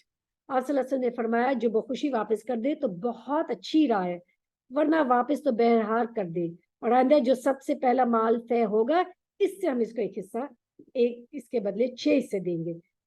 تو لوگ بات مان گئے. کتنا خوبصورت انداز ہے دیکھیں کہ تم دے دو، اگلی دفعہ تمہیں اس سے 6 حصے مل جائیں گے. اس کے بعد وہینہ بن حسن کے علاوہ سارے لوگوں نے بخوشی واپس کر دیا. نبی صلی اللہ علیہ وسلم نے سارے قیدیوں کو ایک ایک کپتی چادر عطا فرمائی. قیدی واپس کرنے کے بعد ایک آدمی کے حصے میں یا تو صرف 2 اونٹ آئے تھے یا 20 بکریاں. اب آپ دیکھیں یہاں پہ وہینہ بن حسن نے پھر بھی نہیں واپس کیا اور آپ صلی اللہ علیہ وسلم نے کچھ نہیں کہا کیونکہ یہ اس کی چوائس تھی. آپ صلی اللہ علیہ وسلم نے کہا لیکن زبردستی نہیں کی، اس کی چوائس پہ چھوڑ دیا. مال غنیمت کی تقسیم سے فارغ ہو کر رسول صلی اللہ علیہ وسلم نے عمرے کا احرام باندھا. یہ عمرے جارانہ ہے اور عمرے کی سے فارغ ہو کر مدینہ واپسی کی راہ لی. ذوالقعدہ میں 6 دن یا 3 دن باقی تھے جب مدینہ واپس پہنچ گئے. محرم 9 ہجری میں مدینہ خبر پہنچی کہ بنو تمیم قبائل کو جزیہ نہ دینے پر اکسا رہے ہیں. رسول صلی اللہ علیہ وسلم نے اوئینہ بن حسن فزاری کی قیادت میں 50 سواروں کا ایک دستہ بھیجا. یہ کون ہے اوئینہ بن حسن؟ ابھی جن کو رسول صلی اللہ علیہ وسلم کے کہنے پہ بھی انہوں نے نہیں دیا، اب انہی کو دوبارہ رسول صلی اللہ علیہ وسلم بھیج رہے ہیں ان کی قیادت میں 50 سواروں کا ایک دستہ. کوئی دیکھے دل میں گرج نہیں رکھا کہ میرے کہنے کے باوجود انہوں نے واپس نہیں کیا. آپ صلی اللہ علیہ وسلم انہی کے ساتھ دستہ بھیج رہے ہیں. انہوں نے صحرا میں حملہ کر کے ان کے 11 آدمی اور 21 عورتیں اور بچے گرفتار کر لیے. انہیں مدینہ واپس لے آئے. اس کے بعد بنو تمیم کے 10 سردار آئے اور مفارقت کی خواہش کی. چنانچہ ان کے خطیب عطا دبن حاجب نے خطبہ دیا جس کا جواب حضرت ثابت بن قیس نے، یعنی اسے خطیب جو تھا اس نے کچھ کہا تھا، ثابت بن قیس نے اس کا جواب دیا. پھر ان کے شاعر زبرقان بن بدر نے اشعار کہے. جواب میں حسان بن ثابت اپنے اشعار پیش کیے. انہوں نے اسلام کے خطیب اور شاعر کی فضیلت کا اعتراف کر لیا کہ ان جیسا کوئی بھی نہیں ہے، یعنی ہمارے خطیب پیچھے رہ گئے اور مسلمان ہو گئے. رسول صلی اللہ علیہ وسلم نے ان کے قیدی واپس کر دیے اور انہیں بہترین تحائف سے نوازا. کتنا اسے سلوک ہے۔ پھر اس کے بعد ربیع الاول 9 ہجری میں رسول صلی اللہ علیہ وسلم حضرت علی بن ابی طالب کے سرکردگی میں 100 اونٹ اور 50 گھوڑوں سمیت 150 آدمیوں کا ایک دستہ بنو تی کا فلس نامی بت ڈھانے کے لیے روانہ کیا۔ حضرت علی کے ہاتھ میں کالا پرچم اور سفید جھنڈی دی۔ انہوں نے جود و کرم میں شہرت یافتہ حاتم طائی کے محلے میں چھاپا مارا۔ حاتم طائی جس کی مثالیں ہم کہتے ہیں نا ابھی بھی اپنے اس میں یوز کرتے ہیں، یہ وہی حاتم طائی ہے، لیکن یہ مسلمان نہیں تھا، ٹھیک ہے۔ حاتم طائی خود مسلمان نہیں تھا، ان کا بیٹا عدی بن حاتم واز مسلم، جس کے بارے میں ہم پڑھیں گے۔ عورتیں بچوں کو قید کیا۔ قیدیوں میں حاتم طائی کی صاحبزادی صفانہ بھی تھی۔ وہ جب مدینہ لائی گئی تو رسول صلی اللہ علیہ وسلم نے انہیں عذرائے احسان بلا فدیہ چھوڑ دیا، یعنی آزاد کر دیا، اور ان کا اکرام کرتے ہوئے انہیں سواری بھی دی، کیونکہ ایک بڑے باپ کی بیٹی تھی نا، ان کو سواری بھی سادی کہ وہ واپس چلی جائے۔ وہ ملک شام گئی جان کے بھائی عدی بن حاتم بھاگے ہوئے تھے۔ انہوں نے رسول صلی اللہ علیہ وسلم کے بارے میں کہا کہ آپ نے ایسا کام کیا ہے کہ تمہارے باپ نے وہ ایسا کام نہیں کر سکتے تھے، لہٰذا ان کے پاس رغبت یا خوف کے ساتھ جاؤ۔ چنانچہ عدی کسی امان یا تحریر کے بغیر آ گئے، اور جب رسول صلی اللہ علیہ وسلم سے گفتگو کی تو وہی مسلمان ہو گئے۔ اور رسول صلی اللہ علیہ وسلم کے پاس بیٹھے ہوئے تھے کہ ایک آدمی نے آ کر فاقے کی شکایت کی، پھر ایک دوسرے آدمی نے آ کر رازنی کی شکایت کی۔ آپ نے فرمایا عدی تم نے ہیرا دیکھا ہے؟ اگر تمہاری زندگی دراز ہوئی تو تم دیکھو گے کہ ہودج نشین عورت ہیرا یعنی ایک جگہ کا نام ہے، وہاں سے چل کر آئے گی، خانہ کعبہ کا طواف کرے گی، اور اسے اللہ کے سوا کسی کا خوف نہیں ہوگا، کوئی راہ میں اس کو لوٹنے والا نہیں ہوگا۔ اور اگر تمہاری زندگی دراز ہوئی تو تم کسرا کے خزانے فتح کرو گے، اور اگر تمہاری زندگی دراز ہوئی تو تم دیکھو گے کہ آدمی ہتھیلی پر بھر سونا چاندی لے کر نکلے گا، اور ایسے آدمی کی تلاش کرے گا جو اسے قبول کرے، مگر کوئی قبول کرنے والا نہیں ملے گا۔ حضرت عدی نے ہودج نشین عورت کو نکلتے ہوئے دیکھا، اور کسرا کی فتح میں خود موجود ہے، یعنی انہوں نے جو رسول صلی اللہ علیہ وسلم پیشن گوئیاں کی تھی وہ سب عدی بن حاتم کی اپنی زندگی میں ہو گئی۔ بنو تمیم کی تعذیب اور بنوتی کے بت کا انہدام دو اہم واقعے ہیں جو فتح مکہ اور غزوہ حنین کے بعد پیش آئے۔ اس کے علاوہ اس دوران بعض چھوٹے چھوٹے واقعات بھی پیش آئے، لیکن مسلمانوں اور بت پرستوں میں جو محاذ رائی چلی آ رہی تھی وہ فتح مکہ کے بعد عمومی طور پر ختم ہو گئی، اور قریب تک کہ مسلمان جنگوں کی مشقت سے چھٹکارا پا جائیں۔ لیکن فتح مکہ کے تھوڑے ہی دن بعد جو نئی بات پیش آئی وہ یہ تھی کہ شام میں موجود عیسائی قوت نے مسلمانوں کا رخ کر لیا تھا، اور اسی کے نتیجے میں مارکہ موتا پیش آیا تھا۔ چونکہ اہل فارس کے خلاف مسلسل کامیابی کی وجہ سے اس قوت میں حد درجے تکبر آ چکا تھا، اس لیے اس نے مسلمانوں کے ساتھ خون ریز ٹکراؤ کا دروازہ کھول دیا، جس کے نتیجے میں نبی صلی اللہ علیہ وسلم کی حیات مبارکہ میں غزوہ تبوک پیش آیا، اور آپ کے بعد خلافت راشدہ میں شام کی فتوحات آپ کو حاصل ہوئی۔ ہم غزوہ تبوک تھوڑا سا ٹھیک ہے یہ کر کے اب پھر ان پہ بات کریں گے۔ غزوہ تبوک مارکہ موتا کا اثر رومی قوت کے حق میں اچھا نہیں تھا۔ صرف 3000 مسلمانوں نے 2 لاکھ رومی طاقت کے دبانے میں جو کامیابی حاصل کی تھی، اس کا شام کے پڑوسی عرب قبائل پر بڑا زبردست اثر ہوا تھا، اور اب یہ قبائل آزادی اور خود مختاری کے خواب دیکھ رہے تھے، لہٰذا رومیوں نے ایک فیصلہ کن غزوے کی ضرورت محسوس کی، جس میں وہ مسلمانوں کو ان کے اپنے گھر مدینہ منورہ کے اندر ہی صاف کر دیں۔ ادھر رسول صلی اللہ علیہ وسلم کو ان کی تیاری کا علم ہو چکا تھا، آپ نے ہر جگہ مسلمانوں میں نفیر عام کرا دی، یعنی اطلاع دے دی، یعنی عام اعلان کر دیا، اور غزوے کی جوت کا سارتن اعلان فرمایا تاکہ لوگ مکمل تیاری کریں، کیونکہ زمانہ سخت گرمی کا تھا، لمبا سفر تھا، لوگ تنگی اور قحط سے دوچار تھے، اور اب پک چکے تھے اور سائے خوشگوار لگ رہے تھے، لوگ اس میں قیام پسند کرتے۔ یاد ہے یہ اپنے غزوہ تبوک کے بارے میں اپنی سورہ توبہ میں بہت ڈیٹیل سے پڑھا ہوا ہے، ٹھیک ہے۔ اب اس لیے اگر آپ سورہ توبہ کو ذہن میں لائیں گے تو آپ کو یہ سب چیزیں سمجھ آنے لگیں گی۔ رسول صلی اللہ علیہ وسلم نے اہل ثروت کو تنگ دستوں کی تیاری کی ترغیب دی اور ان سے کچھ بننا سکا لے آئے۔ سب سے پہلے حضرت ابوبکر اپنا سارا مال لے کر آئے۔ یاد ہے یہ غزوہ تبوک کے وقت آپ صلی اللہ علیہ وسلم نے سب کو کہا تھا کہ مال جمع کیا جائے، تو حضرت ابوبکر جو ہے وہ سارا کا سارا اپنے گھر کا مال لے آئے۔ آپ صلی اللہ علیہ وسلم نے پوچھا ابوبکر گھر کیا چھوڑ کر آئے؟ تو آپ نے کہا اللہ اور اس کے رسول کا نام۔ حضرت عمر رضی اللہ عنہ جو اپنے گھر کا آدھا سامان لے کر آ گئے۔ حضرت عثمان بن عفان نے سے کہا جاتا ہے کہ 10,000 دینار پالان اور کجاوے سمیت 300 اونٹ اور 50 گھوڑے عطا کیا۔ کہا جاتا ہے کہ انہوں نے 900 اونٹ اور 150 گھوڑے دیے۔ نبی صلی اللہ علیہ وسلم نے ان کے بارے میں فرمایا آج کے بعد عثمان جو بھی کرے انہیں کوئی ضرر نہیں ہوگا۔ حضرت عبدالرحمن بن عوف رضی اللہ عنہ 200 اوقیہ یعنی 8000 درہم چاندی لائے. حضرت عباس بہت سارا مال لائے. حضرت طلحہ، صاحب بن عبادہ، محمد بن مسلمہ وغیرہ بھی مال لے کر آئے. حضرت عاصم بن ندی 90 وسق یعنی 13,500 کلو کھجور لائے.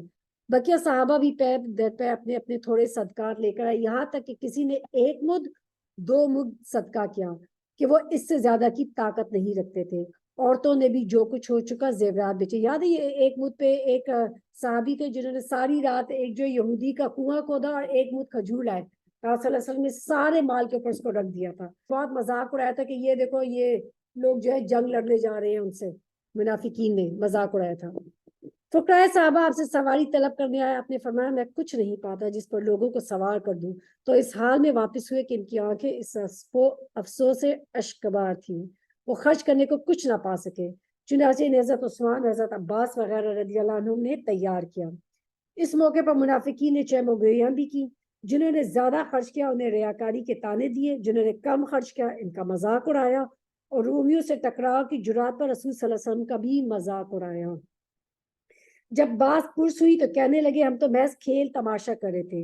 ادھر منافقین اور اعراب بنافٹی عذر لے کر آئے. نبی صلی اللہ علیہ وسلم سے غزوے میں نہ جانے کی اجازت چاہی. آپ نے اجازت دے دی. ان کے علاوہ بعض مسلمان محض سستی کی وجہ سے پیچھے رہ گئے تھے. یاد آ رہی ہے 10ویں پارے اور 11ویں پارے کے اس میں. اس تیاری کے بعد رسول صلی اللہ علیہ وسلم نے مدینہ کا انتظام محمد بن مسلمہ کو سونپا. بال بچوں پر حضرت علی بن ابی طالب کو مقرر کیا. لشکر کا سب سے بڑا پرچم حضرت ابوبکر صدیق کو دیا اور کئی لوگوں کو جھنڈیاں عطا فرمائی. چنانچہ مہاجرین کی جھنڈی حضرت زبیر کو دی، اوس کی جھنڈی اسید بن حضیر کو، خزرج کی جھنڈی حضرت حباب بن منظر کو. جمعرات کے دن مدینہ سے کوچ فرمایا. آپ کے ساتھ 30,000 کا لشکر تھا. مقصود کیا تھی؟ تبوک تھی. سواری اور توشے کی سخت قلت تھی. 18 آدمی ایک ہی اونٹ پر باری باری سوار ہوئے تھے. لوگوں نے درخت کے پتے کھائے تھے یہاں تک کہ ان کے ہونٹ سوج گئے. سواریوں کی قلت کے باوجود اونٹ ذبح کرنے پر مجبور ہوئے تاکہ اس کے معدے اور آنتوں کا پانی پی سکیں. لشکر تبوک کے راستے میں رواں دواں حضرت علی بن طالب رضی اللہ عنہ یہاں پر آن ملے. وہ منافقین کے تانے برداشت نہ کر سکے اور نکل آئے. رسول صلی اللہ علیہ وسلم نے انہیں واپس کر دیا. فرمایا کیا تم اس بات پر راضی نہیں ہو کہ مجھ سے تمہیں وہی نسبت ہو جو حضرت موسیٰ سے ہارون علیہ السلام کو تھی؟ البتہ میرے بعد کوئی نبی نہیں ہوگا. صحابہ رسول صلی اللہ علیہ وسلم کے ساتھ سمود کی سرزمین حجر میں اترے. اس کے کنویں سے پانی لیا اور آٹا گونا. آپ صلی اللہ علیہ وسلم نے حکم دیا کہ ان کی کنویں سے لیا پانی بہا دے. گوندا ہوا اونٹ جانوروں کو کھلا دے اور صرف اس کنویں سے پانی لے جس سے حضرت صالح علیہ السلام کی اونٹنی پانی پیا کرتی تھی. جب سمود کے دیار سے گزرے تو آپ نے فرمایا ان ظالموں کے جائے سکون پر داخل نہ ہونا، یعنی جس جگہ پہ داخل مت ہو، مگر روتے ہوئے کہ کہیں تم پر بھی وہ مصیبت نہ آن پڑے جو ان پر آئی. پھر اپنا سر ڈھکا اور تیزی سے چل کر وادی پار کر گئے. راستے میں رسول صلی اللہ علیہ وسلم ظہر اور عصر کی نمازیں، مغرب اور عشاء کی نمازیں اکٹھی پڑھتے تھے. جمع تقدیم بھی فرماتے تھے اور جمع تاخیر بھی، یعنی وقت سے پہلے بھی اور بعد میں بھی. تبوک میں نزول فرما چکے تو حضرت ابو خثیمہ آن ملے. یہ مومن صادق تھے، بغیر کسی عذر کے پیچھے رہ گئے تھے. سخت گرمی کا دن تھا. اپنے باغ میں آئے تو دیکھا کہ دونوں بیویوں نے اپنے اپنے چھپر پانی کے چھینٹے دے کر آراستہ کر رکھے ہیں. کھانا اور ٹھنڈے پانی بھی فراہم کر رکھا ہے. انہوں نے کہا رسول صلی اللہ علیہ وسلم تو سخت گرمی میں ہیں اور ابو خثیمہ ٹھنڈے سائے، میٹھے پانی اور خوبصورت عورتوں میں. یہ انصاف نہیں. واللہ میں تم میں سے کسی کے چھپر میں داخل نہ ہوں گا یہاں تک کہ رسول صلی اللہ علیہ وسلم سے جا ملوں. تم دونوں میرے لیے توشہ تیار کر دو. انہوں نے ایسا ہی کیا. پھر ابو خثیمہ اپنے اونٹ پر سوار ہوئے، تلوار اور نیزہ لیا اور چل پڑے یہاں تک کہ رسول صلی اللہ علیہ وسلم سے اس وقت ملے جب آپ تبوک میں اتر چکے تھے. رومیوں کو تبوک میں رسول صلی اللہ علیہ وسلم کی آمد کا علم ہوا تو ان کے حوصلے ٹوٹ گئے. مقابلے میں کی ہمت ہی نہ ہوئی. وہ اندرون ملک بکھر گئے. رسول صلی اللہ علیہ وسلم نے 20 دن قیام فرمایا، دشمن پر روک ڈالا اور وفود کا استقبال کیا. آپ کے پاس ایلا کا حاکم یوحنا بن روبہ آیا. اس کے ساتھ جربہ، عزرا، امینہ کے بھی وفود تھے. انہوں نے جزیے کی ادائیگی پر صلح کی اور مسلمان نہ ہوئے. رسول صلی اللہ علیہ وسلم نے یوحنا کے ایک تحریر دی جس میں اس کو اور اس کے باشندگان ایلا کو امان اور اس کی کشتیوں اور قافلوں کو سمندر اور خشکی میں ضمانت دی اور آمد و رفت کی آزادی عطا فرمائی، اور یہ کہ کسی نے کوئی گڑبڑ کی تو اس کا مال اس کی جان کے آڑے نہ آ سکے گا. اس طرح آپ نے ایک تحریر جربہ اور عزرا کے باشندوں کے لیے لکھی جس میں ان کو امان دی، اور یہ ان پر ہر رجب میں 100 دینار یعنی ان پر ہر رجب میں 100 دینار ہوں گے، یعنی یہ جزیہ دیں گے۔ اہل مینا نے آپ سے چوتھائی پھل کی ادائیگی پر صلح کی۔ رسول صلی اللہ علیہ وسلم نے حضرت خالد بن ولید کو 420 سواروں کے میت میں دومتا جندل کے اکیدر کی طرف روانہ کیا، فرمایا کہ تم اسے نیل گائے کا شکار کرتے ہوئے پاؤ گے۔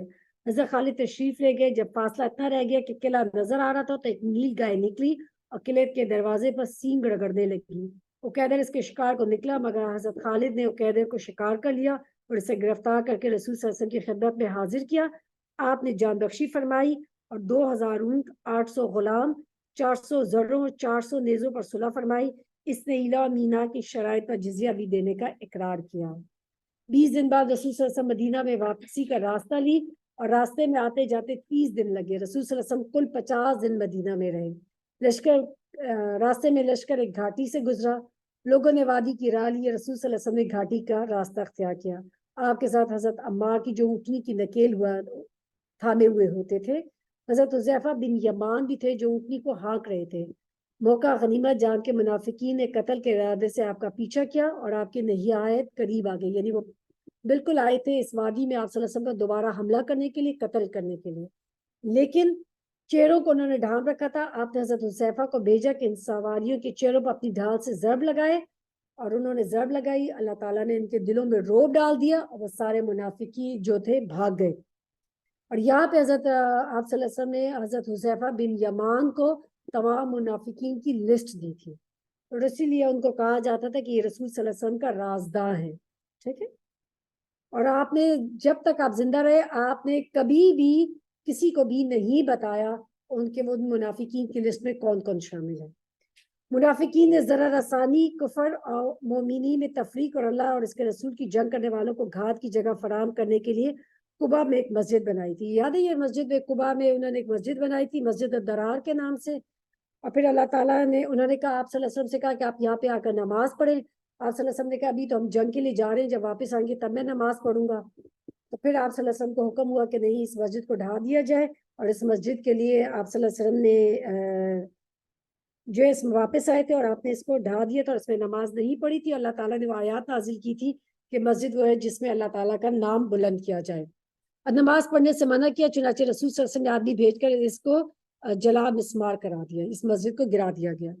جب مدینہ کے نقوش دکھائی دینے لگے تو رسول صلی اللہ علیہ وسلم نے فرمایا یہ رہا طابہ، یہ رہا طابہ، یہ وہ پہاڑ ہے جس سے ہم محبت کرتے ہیں اور وہ ہم سے محبت کرتا ہے۔ ادھر لوگوں نے آپ کی آمد کی خبر سنی تو استقبال میں عورتیں اور بچے بچیاں نکل پڑی اور یہ شعر گنگنانے لگی، طلع البدر علینا من ثنیات الوداع وجب الشکر علینا ما دعا للہ دعا۔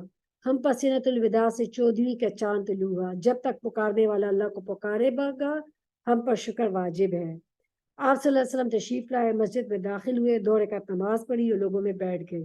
جب منافقین پیچھے رہ گئے تو انہوں نے آ کے معذرت کی، قسمیں کھائیں اور آپ نے ان کا ظاہر قبول کر لیا، باطن اللہ کے حوالے کر دیا۔